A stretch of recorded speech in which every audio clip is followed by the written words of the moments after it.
अंबानी शादी से जो सबसे बड़ा कलेश निकला है वो है ऐश्वर्या राय अभिषेक बच्चन के साथ क्यों नहीं आए, और कैसे जया बच्चन श्वेता बच्चन पे ब्लेम डाला जा रहा है कि यार इन्होंने ही इनका मतलब डिवोर्स करवाया है, कलेश करवाया है, जो अभी तक हुआ नहीं, सिर्फ रूमर्स है। पर बहुत सारे लोग हैं जो ब्लेम करते हैं औरतों को कि तुम इसकी लाइफ में ये कर रही हो। बहुत सारी सासू माँ हैं वो बहुओं को वो करती हैं कि तुम्हें ऐसा नहीं करना, ऐसा नहीं करना। और सास इन जनरल मुझे लगता है बहुत ही क्रूअल तरह की पोर्ट्रे की जाती है। और सास जो है ना, ये वर्ड से ही मतलब ऐसे हम बोलते हैं तो ऐसा लगता है कि यार कोई ऐसा जो आपको ताने देगी, जो आपकी बुराइयां करेगी, पीठ पीछे जो प्लानिंग प्लॉटिंग करेगी। लेकिन औरत और औरत के बीच में जो ये दुश्मनी है ये आई कैसे? वही तो। और यार सास भी तो कभी बहू थी, और औरत ही औरत की दुश्मन क्यों होती है ये हम डिस्कस करने वाले हैं, because this is a ladies problem. और लेडीज प्रॉब्लम के बारे में कोई बात नहीं करता यार। और लेडीज प्रॉब्लम है तो मर्द ऐसे बोल देंगे कि यार इससे हमें क्या लेना देना है ना, चलो चलो हटो यार, कुछ प्राइवेट वाली बात है। लेकिन लेडीज प्रॉब्लम इस शो में हम जो भी बात करेंगे इससे मर्दों का डायरेक्टली लेना देना है यार। तो मुझे लगता है सास के कुछ स्टीरियोटाइप्स हैं कि सास जो है वो तुम्हारी खड़ूस होनी चाहिए, खड़ूस होगी और वो बहू को जीने नहीं देगी, वो उसको बहू की आजादी के साथ दिक्कत होगी। हाँ, और मुझे लगता है सबसे बड़ा तो ये है कि लोगों को लगता है कि सास को ये प्रॉब्लम होगी मेरा बेटा छीने जा रहा है। हाँ, मेरा राजा बेटा जो कल तक मेरी ही बनाई हुई सब्जी की तारीफें करता था, आज कोई नई लड़की आ गई है उसी की पसंद की अगर आ जाए अगर लड़की, मेरा बेटा नहीं रहा तो फिर सास को थोड़ी इनसिक्योरिटी ऐसे होने लगेगी। पर मुझे लगता है थोड़ा बहुत तो यार सच भी है, मतलब थोड़ी बहुत। अगर जैसे तुम्हें पूरी लाइफ अपनी बेटे की जिंदगी की मिल रही हो अटेंशन, ठीक है, और फिर उसकी शादी हो जाए और अब अटेंशन हो गई डिवाइड। मैं ये नहीं बोल रही कि वो सिर्फ बहू को दे रहे हैं, डिवाइड होगी तो अब थोड़ी कम मिल रही है। और स्पेशली उस केस में जब मम्मी के खिलाफ जाके आपने कोई एक ऐसी लड़की लेकर आए हो, ठीक है, जो कि मम्मी को नहीं पसंद है, और आपने बड़ी फाइट की है, लड़के ने बड़ी फाइट की है कि नहीं ठीक है हमें करनी है शादी, तो ऐसे केसेस में मैंने देखा है कि वो ज्यादा एक्स्ट्रा जो है वो हेट आ जाता है। हाँ, और सास का तो है ही, पर एक नंद का भी वो बनता है। जैसे श्वेता बच्चन पे काफी लोग मतलब उनको ब्लेम करते हैं कि यार ऐश्वर्या और अभिषेक का रिलेशनशिप अच्छा नहीं है क्योंकि ये बहुत टांग अड़ाती हैं। लेकिन मुझे लगता है कि वो तो बाहर रहती है ना, वो तो आउट ऑफ इंडिया रहती है, उसका क्या लेना देना? Out of India, out of Bombay, जहाँ पे भी रहती हूँ। मतलब मुझे लगता है कि जैसे अंबानी की शादी पूरी परिवार आया, हाँ, सारे परिवार ने इकट्ठे फोटोग्राफ कराई और ऐश्वर्या अपनी बेटी आराध्या के साथ अलग से आई।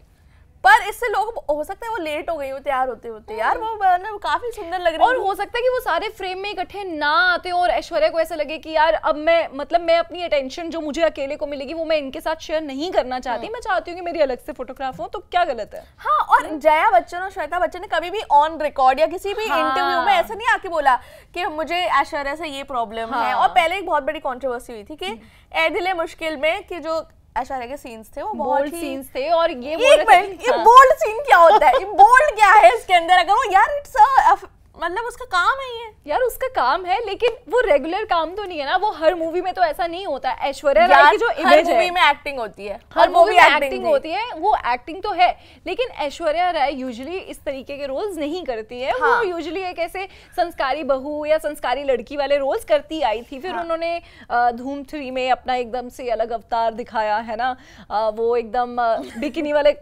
उन्होंने जो शॉर्ट्स है वो दिखाए थे उस मूवी में। और फिर ए दिल है मुश्किल काफी सालों के बाद आई, और फिर उसमें वो जो बोल्ड सीन उनके दिखाए थे, तो बता रहे थे कि जया बच्चन को दिक्कत हो सकती है, हो रही है इनफैक्ट, लेकिन हुई नहीं थी यार ऐसा कुछ। हमने देखा भी अभी रिसेंटली वो इंटरव्यू भी देखा, ऐसा कुछ उन्होंने बोला नहीं। बट जो ये जया बच्चन ने स्टेटमेंट दी थी कि आजकल तो लोग कोई शर्म ही नहीं है, लोगों को कुछ भी करते रहते हैं ऑन स्क्रीन, ये ए दिल मुश्किल के सामने टाइम पे ही बोली थी जब उनकी रिलीज होने वाली थी। और हो सकता है कि इनडायरेक्टली उन्होंने इसको पॉइंट करने को बोला, लेकिन ऐसा बोला नहीं था। जब ऐश्वर्या राय और जया बच्चन सेम घर में रह रहे हैं तो वो क्यों बोलेंगी कि किसी और जयपुर जाके या बॉम्बे जाके मामी फेस्टिवल में कि नहीं भाई ये अच्छा नहीं है सीन? तो मुझे लगता है ये जो है थोड़ा सा ये फिल्मी वेबसाइट्स, बॉलीवुड वाली वेबसाइट्स ने थोड़ा बहुत ज्यादा तो करती है। लेकिन अगेन यार जया बच्चन की जैसे सोशल मीडिया इमेज है ना, उनको देख के लगता है कि यार खड़ूस है। जैसे ये पैब्स की इतनी बुरी हालत कर देती हैं, ठीक है, कि तुम कौन हो, तुम कौन से मीडिया हाउस से आए हो, तुम क्यों मेरी फोटो क्लिक कर रहे हो? आप लोग कौन है? आप मीडिया से हैं? कौन सा? कौन सी मीडिया से? मानव मंगलम जी, वीरेंद्र चावला, विरल भैनी। तो मुझे लगता है कि ये जो बाकी घर के बाहर इनका ऐसा रूप है, तो घर में भी ऐसा कुछ रूप तो होगा ही ना यार, क्लास लेने वाला कि तुम ऐसे क्या, डिसिप्लिन कहाँ है, तो थोड़ा तो मुझे लगता है कि ऐसा भी है यार कि बिना आग के कोई स्मोक नहीं होता। हाँ। क्या बोलते हैं इसको इंग्लिश में? There is no smoke without fire। Yes, तो मुझे लगता है थोड़ा बहुत तो हो सकता है। हाँ। बट ये जो मुझे लगता है ऐश्वर्या, जया और श्वेता का जो सीन है वो थोड़ा सा आउट ऑफ प्रोपोर्शन ब्लो हो रहा है। हाँ, और मैंने ना कभी देखा भी नहीं है इन लोगों को कि बहुत ज्यादा वो ऐश्वर्या की बात करें, या ऐश्वर्या जैसे उनका पॉडकास्ट भी आता है उसमें भी वो ज्यादा बात नहीं करते हैं, अपनी इक्वेशन के बारे में बात नहीं करते हैं, सास बहू की इक्वेशन के बारे में बात नहीं करते हैं, वो हमेशा माँ बेटी के इक्वेशन पे ही बात कर रहे थे। तो मुझे वो भी थोड़ा सा ऐसा लगता है कि यार वहाँ पे भी ऐश्वर्या को हाईलाइट करना चाहिए, इनके रिलेशन को हाईलाइट करना चाहिए। मुझे लगता है अफोर्ड नहीं कर पाते होंगे ऐश्वर्या को, वो काफी यार ये श्वेता और जया बच्चन अच्छी हैं, बट उनकी कहाँ उतनी वैल्यू जितनी ऐश्वर्या राय की। और मुझे लगता है ऐश्वर्या थोड़ी इंट्रोवर्ट भी है। मुझे तो ऐसा नहीं लगता है। But coming back to our topic, बहुत सारी औरतें हैं जो औरतों की दुश्मन हैं, जैसे कि कंगना रनौत को अगर आप उनके इंटरव्यूज में देखें, वो तो खैर जब वो बोलती हैं, जब वो शुरू होती हैं तो वो हर किसी के लिए ही बोलती हैं, लेकिन उन्होंने बहुत सी ऐसी एक्ट्रेसेस हैं जिनके खिलाफ बहुत गंद बका है यार।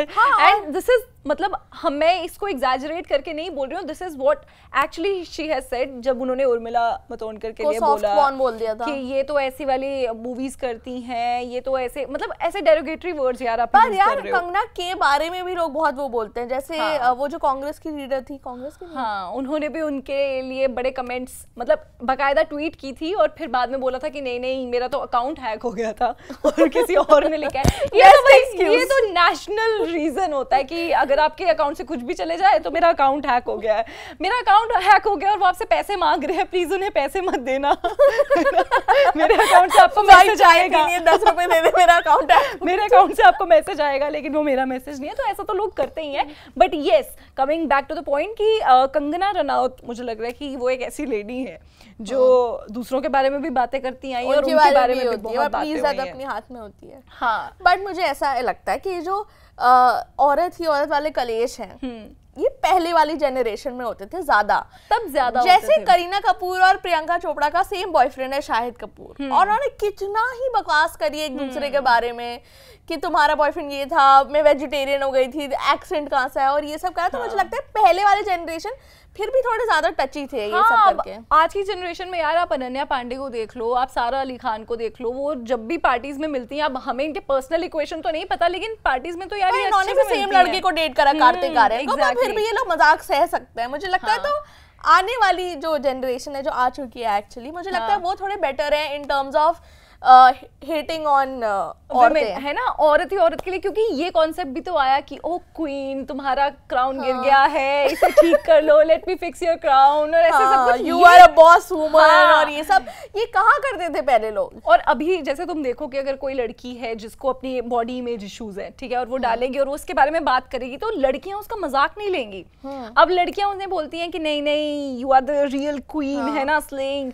बट मुझे लगता है मिलेनियल्स इस वीडियो को देख के बोलेंगे कि इन्हें कुछ नहीं पता, ये एक्टिंग करते हैं अच्छे होने की और ये सब। मुझे लगता है कि मिलेनियल्स को थोड़ा अब चिल पे ले लेना चाहिए, क्योंकि मुझे लगता है हमारी लाइफ में ऑलरेडी इतने ज्यादा कलेश हैं, और मुझे लगता है मैं मेन और वुमेन को इक्वली हेट करती हूँ। हाँ, कि ऐसा कुछ नहीं है कि ये लड़की है तो इसीलिए मैं इसको ऐसे करूंगी, मैं इक्वली मर्दों को भी मैं इक्वली हेट करती हूँ। लेकिन मैंने एक और चीज देखी है कि ये जो बात होती है, जब मेकअप के बारे में बात होती है, और अगर हम पुराने टाइम की जैसे सास बहू वाले क्वेश्चन पे ही हम जाएं, कपड़े कैसे पहन रही है या ये सब कुछ है, तो ये उस वाले रिश्ते में थोड़ा ज्यादा हमें देखने को मिलता है कि वो, और हमेशा ये बोला जाता है कि यार अच्छा पापा आ रहे हैं तो अपना ये दुपट्टा ढको और ये अच्छे से नहीं बोल रहे, आदमी लोग बिल्कुल अनबॉदर्ड है, उन्हें फर्क ही नहीं पड़ रहा है मुझे लगता है। एग्जैक्टली। और घर पे भी यार हमें मम्मियां ही सिखाती हैं कि जब पापा आएंगे उनके सामने ऐसे नहीं बैठना, तमीज से बैठना। अब देखो जैसे जो मैरिड लड़कियां हैं उनकी बात करूं तो सास बहू की ही लड़ाई होती है, कभी ससुर और बहू की लड़ाई नहीं होती है, क्योंकि और ना बेटे और ससुर की होती है। हाँ, कि ये सिर्फ सास बहू ही है जिनके आपस में, हाँ, जिनकी आपस में हमेशा ऐसा लगा रहता है। और मुझे लगता है ये भी क्योंकि हमारे सोसाइटल प्रेशर जो है ना कि तुम्हें तो लड़ना ही है और अपनी बहू को अपनी जूती की नोक पे रखो। हाँ, कि ये ना हाथ से निकल जाती हैं, इनको तो ऐसे रखना चाहिए। और अगर कोई ये बोल दे कि मेरी सास बहुत अच्छी है, तो किसी को बिलीव ही नहीं होता यार। और मुझे तो लगता है अगर जो बेटा है वो अपनी बीवी से बहुत बात करने लगे, बहुत प्यार करने लगे, तो बस बहू ने जादू टोना करा। हाँ, बहू ने क्या काला जादू करा है कि मेरा बेटा तो हाथ से निकल गया है अब। हाँ, तो मुझे लगता है कि ये जो अभी हमारी जनरेशन को तो अक्ल है इस चीज की, हमसे जो पहली वाली जनरेशन है उनको ये समझने की ज्यादा जरूरत है कि यार अब तुम चिल पिल ले लो। हाँ, कि ठीक है, अभी वालों को तो फर्क नहीं पड़ रहा। आप चाहे कि अगर आपका बेटा जो है जब होगा वो अपनी बीवी को ज्यादा प्यार करे तो मैं खुश होंगी। हाँ यार, मतलब मेरे लिए मेरा पति है ना प्यार करने के लिए, और क्या। और मुझे लगता है ये शायद से ये लेडीज वही होती होंगी जिनको ना शायद से अपने रिलेशन से वो प्यार नहीं मिल पाया होता होगा, इनकी सास ने इनके साथ ऐसा किया होगा, तभी वो आगे जो ट्रॉमा है वो पास ऑन कर रही है। लेकिन मुझे लगता है कि ये रिस्पॉन्सिबिलिटी हमारे हाथ में है, हमारी जनरेशन के हाथ में। ये भी लगता है कि हाँ कि औरतें ज्यादा ही रोक टोक करती है दैन आदमी। तो मतलब जो ये वो करते हैं ना कि यार औरतों को इक्वल हक नहीं मिल रहा, वो औरतें ही नहीं चाहती कि मिले औरतों को। ये सर पे दुपट्टा रखो, ऐसे नहीं बिंदी लगा लो, इसने मांग क्यों नहीं भरी है, ऐसे कपड़े क्यों पहने हैं, इसने मंगलसूत्र क्यों नहीं लगाया, ये सब औरतें ही बोलती हैं। मैंने नहीं कभी किसी आदमी को देखा है ना, मतलब कि तुम्हारा घूंघट जो है इधर हो गया है। आदमी को घंटा फर्क नहीं पड़ रहा है यार। आदमी को बिल्कुल फर्क नहीं पड़ता, लेकिन ये औरतें ही हैं जो एक दूसरे को रूल्स एंड रेगुलेशंस बताने में लगी होती हैं कि ऐसे नहीं वैसे करना है, वैसे नहीं वैसे करना है। बट मुझे लगता है it's time to now stop. तो अगर आप एक औरत है और आपको ऐसा लगता है कि जो दूसरी औरत है उसकी कुछ ठीक, उनका घूंघट ठीक करना चाहिए, मेकअप ठीक करना चाहिए, उनकी जॉब ठीक करनी चाहिए, तो मुझे लगता है थोड़ी देर बैठ के सोचो कि अगर वो बंदी खुश है तो खुश रहने दो। हाँ, और इससे आपकी लाइफ में क्या फर्क आ जाएगा कि अगर वो मेकअप थोड़ा कम कर ले, अगर रेड लिपस्टिक लगा ली तो। हाँ, और अगर उसने दुपट्टा यहाँ का यहाँ कर दिया, तो आपकी लाइफ में क्या इससे कोई चेंज आने वाला है? बिल्कुल नहीं आएगा, पर हमारी लाइफ में चेंज आएगा अगर आप हमारी वीडियो को लाइक, शेयर और सब्सक्राइब करेंगे। और हम आपसे मिलेंगे ऐसी ही लेडीज प्रॉब्लम डिस्कस करते हुए। तब तक के लिए मेरा नाम है सानिया, मेरा नाम है निकिता, आप देख रहे हैं स्विच।